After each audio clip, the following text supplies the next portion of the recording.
मखसूस नशस्तों के केस का फैसला आज सुनाया जाएगा। सुप्रीम कोर्ट के अंदर और बाहर सिक्योरिटी के सख्त इकदाम। रेड जोन जाने वाले रास्तों पर पुलिस की भारी नफरी तैनात। रेड जोन जाने वाले रास्ते सरीना चौक, नादरा चौक बंद, डीजी चौक पुलिस और रेंजर्स की नफरी तैनात। सुप्रीम कोर्ट गेट पर पुलिस और रेंजर्स की नफरी तैनात। कैदी वैन्स भी सुप्रीम कोर्ट के बाहर पहुंचा दी गई हैं। अहम खबर दे रहे हैं इस वक्त आपको मखसूस नशस्तों के केस के हवाले से।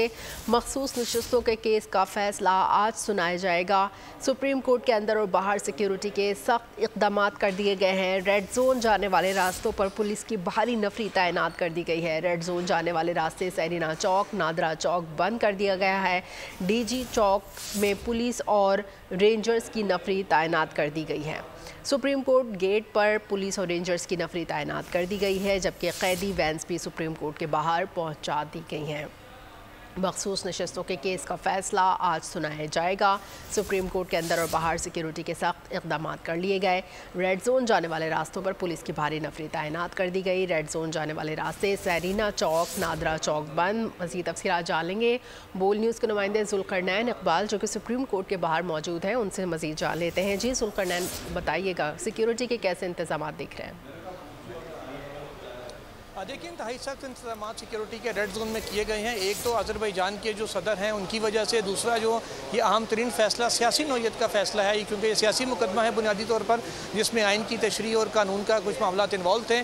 क्योंकि बहरहाल ये सियासी मामला था तो कभी इम्कान है कि जो सियासी कारकुनान हैं उनके आने का भी खदशा रहता है। इसलिए रेड जोन के जो दो एंट्री पॉइंट्स हैं, नादरा चौक और सरीना चौक, उनको मुकम्मल तौर पर बंद कर दिया गया है।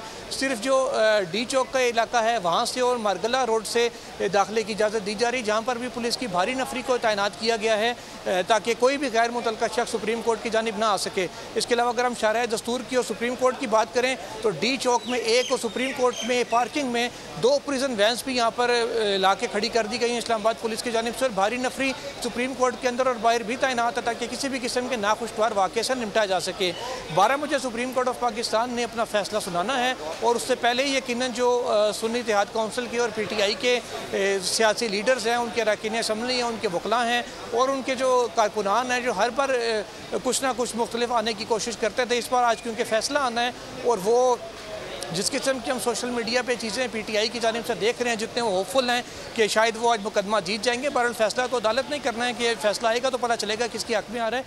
वो काफ़ी पूरी उम्मीद दिखाई दे रही हैं कि उनको यहाँ से फैसला उनकी फेवर में आएगा। तो कभी इम्कान इस बात का भी जाहिर किया जा रहा है कि PTI कारकुनान यहाँ पर आएंगे, जिसकी वजह से ये सारे सिक्योरिटी के इंतजाम किए गए हैं और किसी भी गैर मुतल्लका शख्स को इस वक्त सुप्रीम कोर्ट ऑफ पाकिस्तान में दाखिले की कतई इजाज़त नहीं दी जा रही। इस वक्त सुप्रीम कोर्ट में मामूल के जो मुकदमात हैं उनकी समाअत चल रही है। तमाम बेंचेस 6 बेंचेस इस वक्त अपना काम कर रहे हैं। जब ये बेंचेस उठेंगे, क्योंकि जुम्मा है तो जुम्मे को अमूमन 11:30 बजे तक या 11:45 बजे तक तमाम बेंचेस उठ जाते हैं।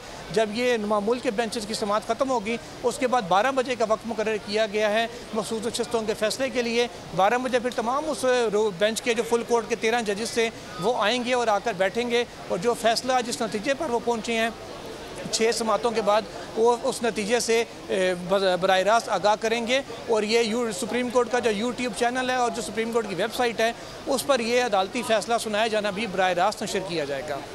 अच्छा जुल्करनैन इकबाल, ये भी बताइएगा कि आज समाअत के दौरान क्या कार्रवाई मुतवक्के है और पिछली 6 समाअतों में क्या कार्रवाई हुई है? देखिए, 6 समातें इसकी लार्जर बेंच ने की हैं और एक 7वीं समात थी जो सबसे इब्तदाई समात थी जो जस्टिस मंसूर अली शाह की सरबराही में 3 नुकरी बेंच ने की थी। उन्होंने मामला रेफ़र कर दिया था लार्जर बेंच की तशकील के लिए, क्योंकि ये आइन और कानून की तशरीह का मामला था और वो प्रैक्टिस एंड प्रोसीजर एक्ट के सेक्शन 5 के तहत वो जो लार्जर बेंच ही सुन सकता था, इसीलिए लार्जर बेंच के लिए भेजा गया 3 नुकरी जजेस कमेटी को। जजेस कमेटी ने इस पर फुल कोर्ट तश्कील दी, जिसने 6 समातों के बाद फैसला 9 जुलाई को महफूज किया था। आज कोई कार्रवाई नहीं होनी, क्योंकि जब भी ये फैसला महफूज किया जाता है और उसकी अनाउंसमेंट की डेट आती है उस दिन सिर्फ और सिर्फ फैसला अनाउंस किया जाता है, ना कोई आर्गूमेंट्स होते हैं ना कोई और बात होती है। एट मैक्सिमम जो होगा वो कल क्योंकि पहले एक कॉज लिस्ट जारी हुई थी सुप्रीम कोर्ट की जानिब से कि चीफ जस्टिस की सरबराही में 3 रुकनी जो बेंच है रूटीन का, वो 9:30 बजे से फैसले को अनाउंस करेगा, जिसके बाद एक तरमीम की गई कॉज लिस्ट में और टाइम भी 9:30 से 12 बजे का किया गया। और ये भी तय किया गया कि तमाम जो 13 जजेस हैं वो बैठकर फैसला सुनाएंगे। एन मुमकिन है इस पर एक वजाहत शायद चीफ जस्टिस ऑफ पाकिस्तान फैसले से पहले कर दें, उसका भी इम्कान नहीं है क्योंकि पाबंदी ऐसी नहीं है कोई वजाहत करने की। तो मुमकिन है इस तब्दीली पर कोई वजाहत आ जाए, साथ ही उसके फैसला अदालत सुना दें। इसके अलावा आज कोई कार्रवाई मखसूस नशस्तों के हवाले से नहीं आनी। मुख्तसर हुक्मनामा है जो अदालत पढ़कर सुनाएगी, उसके बाद वो शॉर्ट ऑर्डर कुछ ही देर के बाद सुप्रीम कोर्ट की वेबसाइट पर अपलोड कर दिया जाएगा। फिर जो उसकी तफसीली वजूहात हैं कि अदालत इस नतीजे पर क्यों पहुंची, वो क्या ग्राउंड से जो अदालत को इस नतीजे तक लेके आए, वो उन ग्राउंड से फिर बाद में अदालत तफसीली फैसले में उससे आगाह करेगी। बहुत शुक्रिया जुल्करनैन इकबाल। सब्सक्राइब करें और बेल दबाएं ताकि कोई खबर रह न जाए।